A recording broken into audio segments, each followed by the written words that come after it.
ہی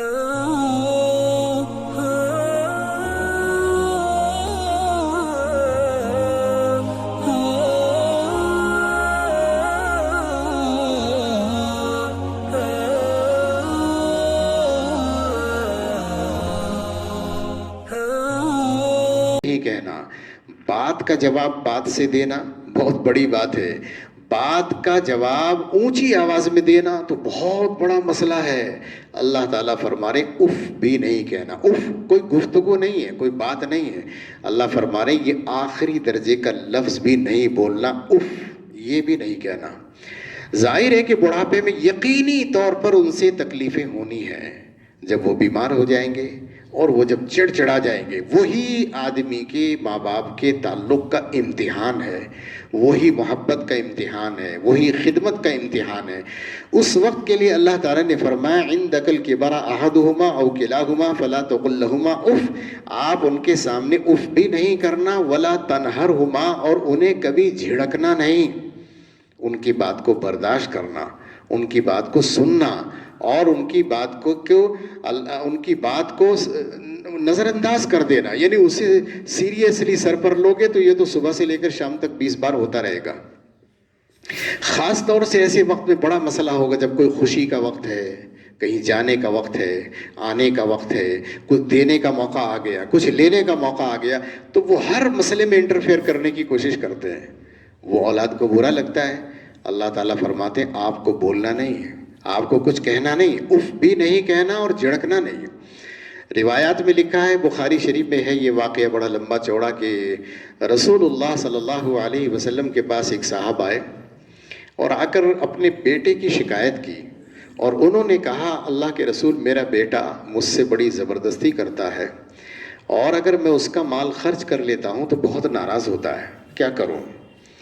نبی کریم صلی اللہ علیہ وسلم کے پاس شکایت آئی تو آپ نے ان کے بیٹے کو پیغام بھجوایا کہ وہ میرے پاس آ جائے۔ بیٹے نے آ کر شکایت کی، بیٹے نے شکایت کی اس بات کی کہ میرا باپ میرے ساتھ ظلم کرتا ہے، میرا مال کھا جاتا ہے، اس طرح ہے یہ تذکرہ۔ بیٹے نے شکایت کی کہ میرا باپ میرا مال کھا جاتا ہے، تو نبی کریم صلی اللہ علیہ وسلم نے اس کے باپ کے پاس پیغام بھجوایا کہ انہیں بلاؤ میرے پاس۔ جب ان کے والد آ رہے تھے تو سیدنا حضرت جبریل علیہ السلام آئے، اور انہوں نے آ کر کہا اللہ کے رسول اس کا باپ آ رہا ہے، لیکن اس کے باپ سے یہ پوچھنا کہ جب تم راستے میں آ رہے تھے تو تم نے اپنے دل میں کیا کہا، وہ پوچھنا۔ اب اس کا باپ آ گیا، تو جب باپ آ گیا، باپ سے اللہ کے نبی صلی اللہ علیہ وسلم نے پوچھا کہ یہ آپ کا بیٹا آپ کی شکایت کر رہا ہے اور یہ کہہ رہا ہے کہ آپ اس کا مال کھا جاتے ہیں زبردستی۔ تو باپ نے کہا جی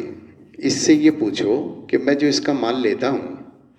وہ مال لے کر میں یا تو اپنی بہنوں پر خرچ کرتا ہوں، اس کی پھوپھیوں پر خرچ کرتا ہوں، یا اس کی خالہ کو کچھ دے دیتا ہوں، یا اپنے اوپر خرچ کر لیتا ہوں، اب بتاؤ میں نے کیا ظلم کر دیا ہے؟ تو رسول اللہ صلی اللہ علیہ وسلم کو بہت غصہ آیا۔ آپ صلی اللہ علیہ وسلم نے غصے میں آ کر فرمایا بہت زور سے، بعض کتابوں میں تو لکھا ہے اس کا گریبان پکڑ لیا اللہ کے رسول نے، اور یہ فرمایا کہ انتا ومالک لابیک، جا تو بھی اور تیرا مال بھی تیرے باپ کا ہے۔ اسی دن سے یہ قانون بن گیا کہ بیٹا جو بھی کمائے، جو بھی جائیداد بنائے، وہ باپ کی ملکیت ہے۔ باپ جو چاہے گا اپنے بیٹے کی جائیداد میں، اپنے بیٹے کے مال میں جو چاہے گا وہ تصرف کرے گا، اولاد سے پوچھنے کی ضرورت نہیں ہے۔ اتنا حق نبی کریم صلی اللہ علیہ وسلم نے باپ کو دیا ہے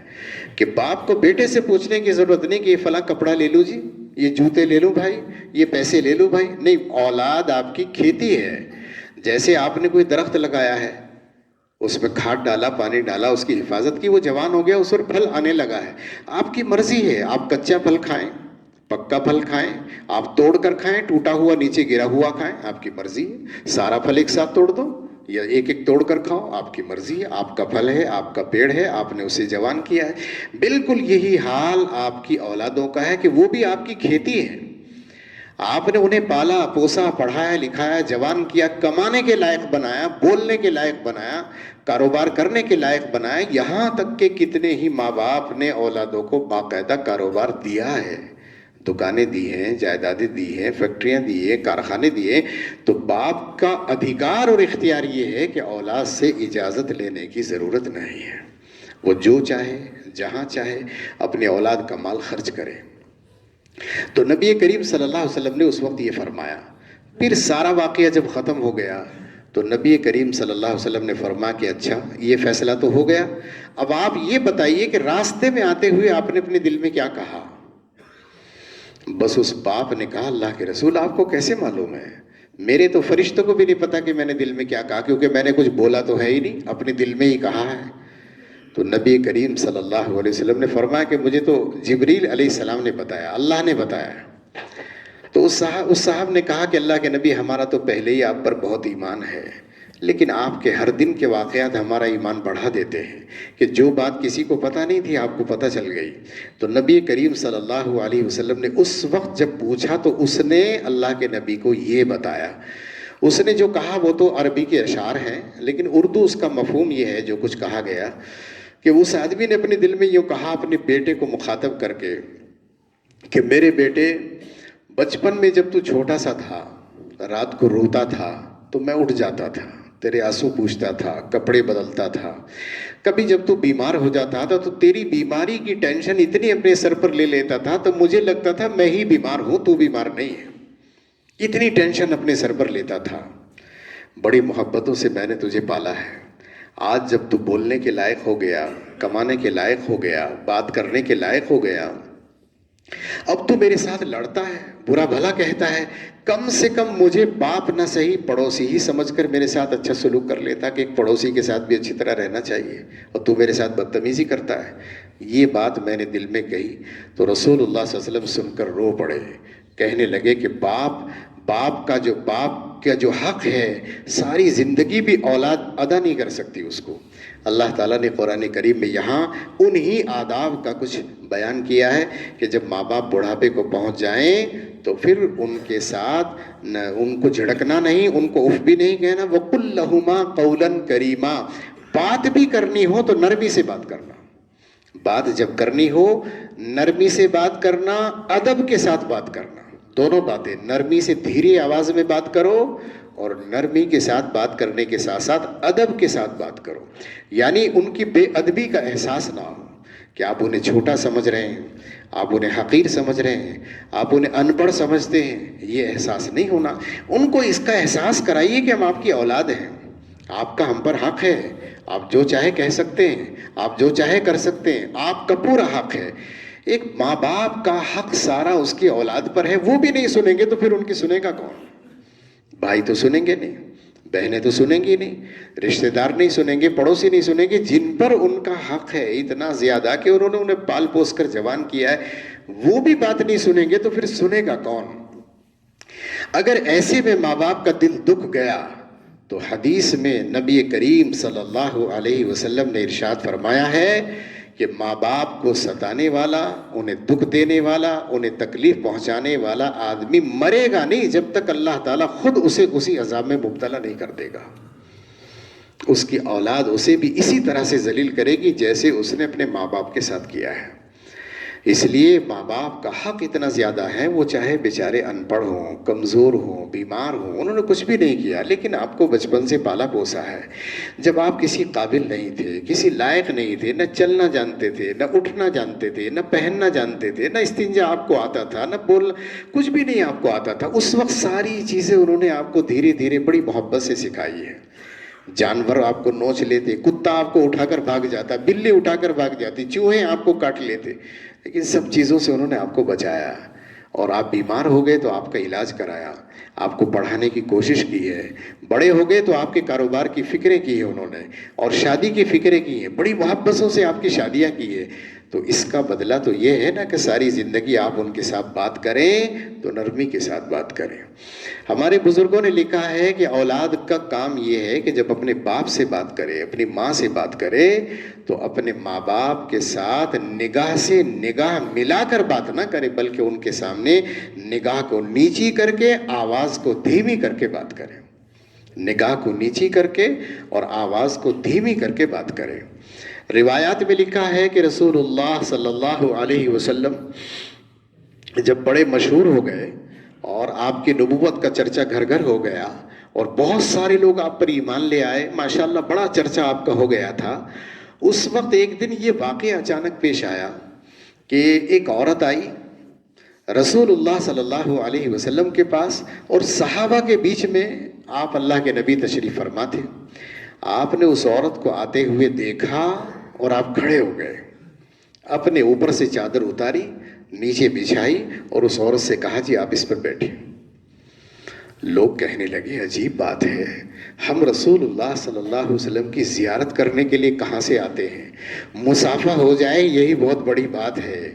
آپ ہماری طرف دیکھ لیں، ہم سے بات کر لیں، ہماری تو خوش نصیبی کا کیا ٹھکانہ ہے۔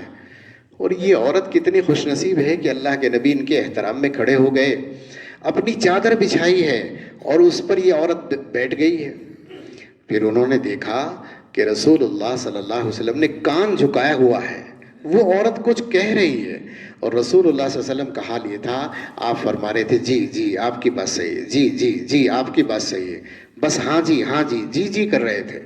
ایک لفظ بھی کوئی گرمی کے ساتھ زور سے سوال پر سوال جواب پر جواب نہیں، بس ہاں جی ٹھیک ہے جی، بس وہ عورت اپنی بات اس عورت نے ختم کی، کھڑی ہوئی اور چلی گئی۔ صحابہ سوچنے لگے بھئی ماں باپ تو ہے نہیں اللہ کے رسول کے، وہ تو بچپن میں انتقال فرما گئے تھے، یہ کون خوش نصیب عورت ہے کہ اللہ کے نبی علیہ السلام نے ان کا اتنا احترام کیا ہے کہ باقاعدہ ان کے لیے کھڑے ہوئے ہیں، چادر بچھائیے، کان دبا کر بات کی ہے، اور بات بھی ایسے لہجے میں کہ جی جی جی کر رہے ہیں، اور ماشاءاللہ پھر چھوڑنے کے لیے گئے بہت دور تک۔ یہ کون خوش نصیب ہے بھئی، اس کی انکوائری کرو۔ انکوائری کرنے کے بعد پتا چلا کہ وہ رسول اللہ صلی اللہ علیہ وسلم کی وہ ماں ہے جنہوں نے انہیں دودھ پلایا، حضرت حلیمہ سعدیہ رضی اللہ تعالی عنہ۔ حضرت حلیمہ سعدیہ رضی اللہ تعالی عنہ کے ساتھ یہ حال تھا اللہ کے رسول کا، تو اگر اصلی ماں ہوتی تو کیا ہوتا؟ وہ عورت جس نے صرف دودھ پلایا ہے 2 سال، اس کا یہ حال ہے، جس نے زندگی بھر پالا پوسا ہوتا اس کا کیا حال ہوتا؟ بعض کتابوں میں لکھا ہے کہ نبی کریم صلی اللہ علیہ وسلم نے فرمایا ہے کہ اگر کاش میرے ماں باپ زندہ ہوتے، کاش میرے ماں باپ زندہ ہوتے، میری نماز کی نیت بندھی ہوتی، نماز پڑھ رہا ہوتا اور میری ماں پکارتی محمد ادھر آؤ، میں نماز توڑتا اور بھاگا ہوا جاتا، جی کہیں یہ کیا بات ہے، اپنی ماں سے جا کر کہتا کیا بات ہے، نماز کی نیت توڑ دیتا۔ یہ کون سی نماز؟ فرض نماز نہیں، نفل نماز۔ اگر میں نماز پڑھ رہا ہوتا نفل نماز، میری ماں مجھے بلاتی تو میں نماز کی نیت توڑ کر چلا جاتا اپنی ماں کے پاس۔ اس سے یہ بتانا ہے کہ ماں باپ کا ادب و احترام اتنا زیادہ ہے کہ وہ پکاریں تو عبادت بھی چھوڑ کر چلے جائیں، لیکن عبادت فرض نہیں، صرف نفلی عبادت کی بات ہو رہی ہے۔ فرضوں میں تو پہلے اللہ ہے، بعد میں ہے ماں باپ۔ ہاں ماں باپ کسی تکلیف میں مبتلا ہو گئے تو الگ بات ہے، ایمرجنسی تو الگ مسئلہ ہے، لیکن عام نارمل حالات میں پہلے اللہ ہے، بعد میں بندے ہیں۔ ہاں یہ تو موقع اس وقت کا ہے کہ جب نفلیں آدمی پڑھ رہا ہے، تو نفل پڑھنا فرض تو ہے نہیں، تو آدمی نفل نماز چھوڑ کر بھی اپنی ماں باپ کے پاس جا سکتا ہے۔ سیرت النبی ایک کتاب ہے، اس میں لکھا ہے کہ حضرت یوسف علیہ السلام اپنے گھر میں بیٹھے تھے،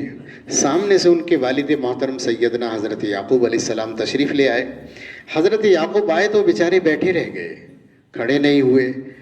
اللہ تبارک و تعالیٰ کو یہ عمل ان کا پسند نہیں آیا، فرشتے کو بھیجا، اطلاع کرائی کہ جا کر یوسف سے کہو کہ آپ نے اپنے والد کا احترام نہیں کیا، بد احترامی کی آپ نے، ہمیں یہ بات بہت بری لگی اور ہم نے یہ فیصلہ کر لیا ہے کہ آج کے بعد آپ کی نسل میں ہم کسی نبی کو پیدا نہیں کریں گے، کیونکہ آپ والد کا احترام نہیں کرتے۔ حالانکہ وہ نبی تھے، اپنے وقت کے بد احترامی نہیں کرتے تھے، ہو گیا ایسا، ہو گیا ان سے، انہوں نے جان بوجھ کر نہیں کیا، لیکن اللہ نے کتاب کے مطابق ایسا لکھا ہے کہ فیصلہ سنا دیا کہ آپ کی نسلوں میں ہم کسی نبی کو پیدا نہیں کریں گے۔ ایسے لوگ جو ماں باپ کو گالیاں دیتے ہیں، ذلیل کرتے ہیں، رسوا کرتے ہیں، ان کی برائیاں کرتے ہیں، انہیں دھکے دیتے ہیں، اپنے بچوں کا، اپنی بیویوں کا انہیں کھلونا بناتے ہیں، تو کیا ان کی اولادوں میں شریف زادے پیدا ہوں گے، اللہ والے پیدا ہوں گے، عالم اور فاضل اور متقی اور پرہیزگار لوگ پیدا ہوں گے؟ ظاہر ہے کہ ان کی اولادوں میں کیسے لوگوں کو پیدا ہونا ہے، تو اس روایت سے خود بخود بات سمجھ میں آ جاتی ہے۔ ماں باپ کا حق اتنا زیادہ ہے، اللہ فرماتے ہیں وَقُلْ لَهُمَا قَوْلًا كَرِيمًا، اور ان کے ساتھ نرمی سے بات کرنا۔ وَاخْفِضْ لَهُمَا جَنَاحَ الذُّلِّ مِنَ الرَّحْمَةِ، اور جب ان کے ساتھ بات کرو، ان کے ساتھ پیش آؤ، تو اس طرح سے عاجزی کے ساتھ جھک جاؤ ان کے سامنے۔ یعنی بچے جب جوان ہو جاتے ہیں تو عام طور سے سینہ تان کر، کندھے اکڑ کر کھڑے ہوتے ہیں، لیکن ماں باپ کے سامنے اس طرح کھڑا ہونا بھی بے ادبی ہے، بد احترامی ہے۔ ہمیشہ نظر جھکا کر بات کریں، کندھے جھکا کر نرمی کے ساتھ بات کریں، یعنی آپ کی جو باڈی لینگویج ہے وہ بھی ایسی نرم ہونی چاہیے کہ ماں باپ کو یہ محسوس ہو کہ ہاں آپ ان سے ادب کے ساتھ بات کر رہے ہیں۔ ادب کے ساتھ بات کرنا کیسے ہوتا ہے؟ ادب کے ساتھ کھڑا ہونا کیسا ہوتا ہے؟ بالکل ایسا جیسا نوکر اپنے مالک کے سامنے، غلام اپنے آقا کے سامنے، جیسے غلام اپنے آقا کے سامنے بات کرتا ہے،